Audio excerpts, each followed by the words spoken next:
Hello，你好，我係 YSL 嘅版本千米圖啦。咁今次會同大家介紹翻我哋新嘅夏季嘅 colour 啦。其實我哋今次嘅 colour 會有 eyeshadow 啦。其實我哋今次嘅 colour 唔係好多 eyeshadow 同埋唇彩，咁但係其實全部都比較自然啲嘅。咁而家同埋我哋之前就會新翻咗一個粉底液啦。咁呢個粉底液其實出嚟嘅效果咧比較光澤，咁搽出嚟嘅份量就唔會話太多，只不過係點5點喺塊面度，跟住慢慢推開啦，跟住之後用手指搽，亦都唔需要話搽到全面都係嘅。咁佢可以幫你做到嘅效果就係乾淨感大啲啦，但係亦都會自然啲，就會好似做完之後好似 model 喺啲 poster 上面搽，好似冇搽感覺咁樣咯。咁而個粉底液啱啱我已經係幫 model 用咗啦，咁大家亦都可以睇到個光澤感亦都大啦。咁而就唔會話遮唔到瑕啦，即係盡量會迎合翻亞洲人需要嘅一個效果咯，即係遮瑕得嚟又唔會話俾人覺得會好厚。咁好啦，啱啱已經幫 model 做咗一啲底妝啦，粉底液啦、眉啦，咁其實而家就會用翻我哋嘅 eyeshadow 啦。咁見到我哋今次個新嘅 eyeshadow 咧，其實個顏色就會比較淺色少少嘅，亦都唔會話太深，因為始終夏天嘅妝都唔會話化得太濃。咁而今年嘅 trend 都係比較中意啲，即係自然啲自然得嚟帶翻少少啡通同埋少少金通嘅。咁而見到我哋今次5個顏色咧，咁就主要有粉紅色啦、橙色啦、啡色啦，同埋中間有個做 highlight 嘅 colour 咯。咁一開始點樣用咧？一開始大家可以用咗橙色先。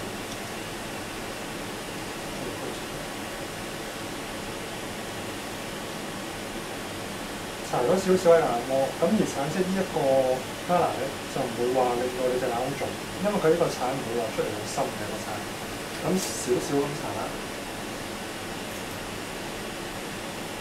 而搽到幾高咧，就要睇翻你哋嘅需求，即係可能你哋話想濃啲嘅，或者個眼妝誇張少少，可以搽翻高少少。咁總之呢個橙色咧就可以成個眼窩咁搽啦。咁而我哋 eyeshadow 比較顏色會比較容易上嘅，就唔需要話太大力。聽你點樣好啲嘅。好啦，用完個橙色啦，咁其實仲有其他4隻色嘅，盡量都係用一個橙色搭一個深色咯，一個淺色搭一個深色。如果啡色咧，就由眼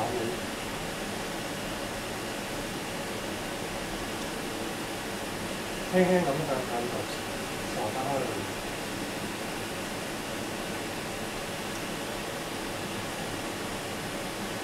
記住要控制翻自己個力度啦，要一層一層咁加水啦，咁樣先至會有一個漸變嘅效果咯。如果唔係就會變咗你後邊個色就好深。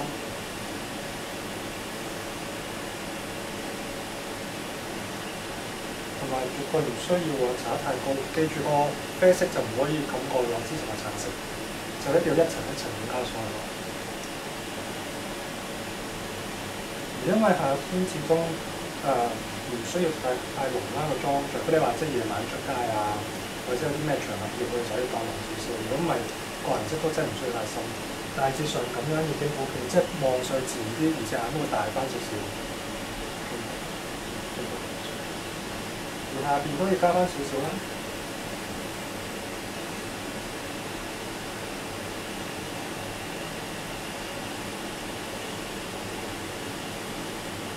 記住又唔需要多啦，只不過盡量做翻眼尾，咁有翻啲輪廓。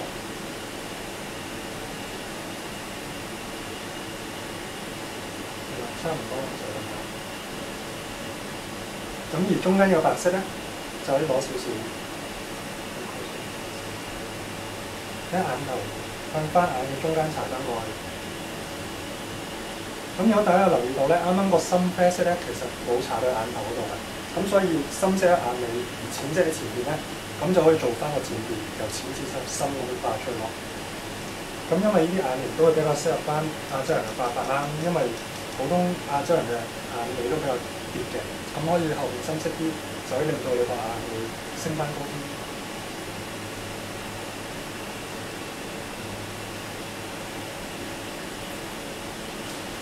邊拉嚟啦，其實唔需要話好難化或者好大力嘅，記住只不過要輕微。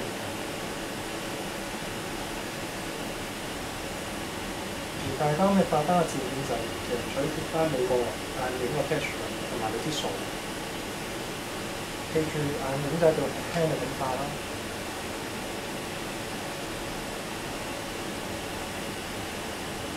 同埋其實呢個 eyeshadow 咧，亦都可以化到深嘅。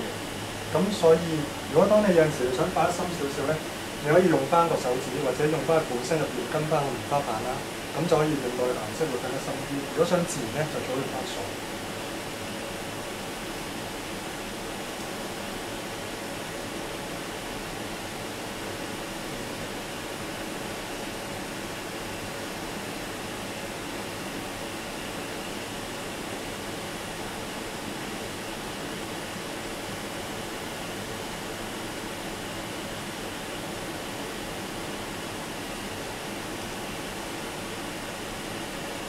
最重要就係中間個閃呢個色啦。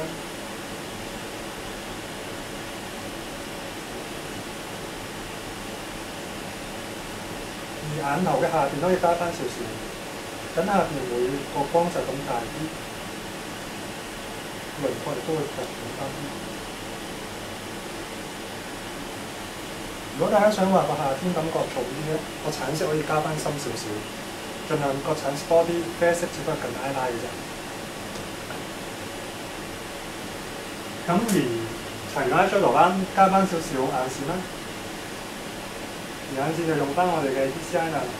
咁而呢一個 eyeliner 會係好多客人都會中意嘅，因為佢會比較易 handle 啦，顏色都會比較實色啦，同埋佢好易用。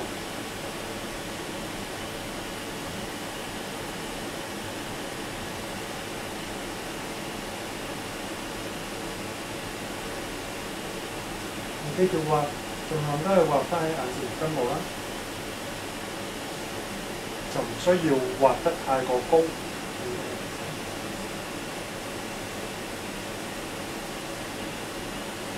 而呢一支眼線筆咧，亦都係會係防水，咁就算話夏天啊比較汗比較多都其實冇問題。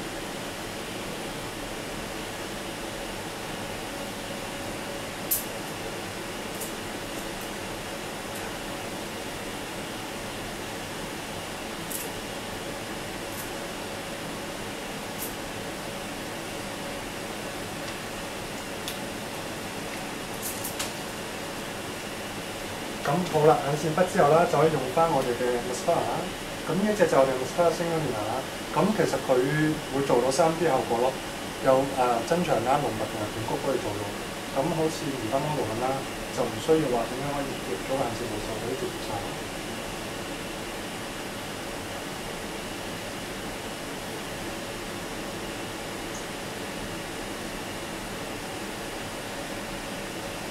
咁搽睫毛膏其實大家都應該好識搽㗎，但係記住一開始就可以搽到個根部先啦。咁而我哋呢一隻就，如果大家想濃密少少嘅，就可以搽到根部先，即好似而家我咁，搽咗少少根部先，到呢邊牙都係盡量搽呢個根部先。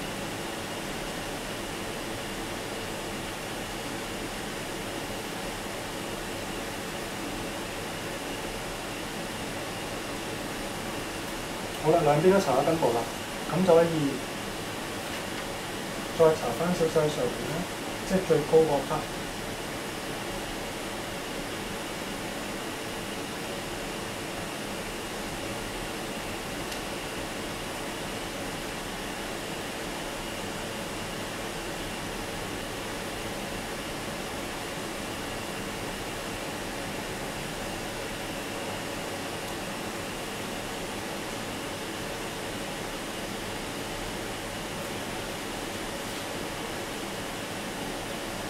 如果大家咁樣搽嘅話咧，即係分開兩段咁樣搽咧，咁你眼睫毛就冇咁易會耷翻嚟，就會比較漂啲。因為你條個根部比較多啲，你先可以令到你眼睫毛都唔跌翻嚟。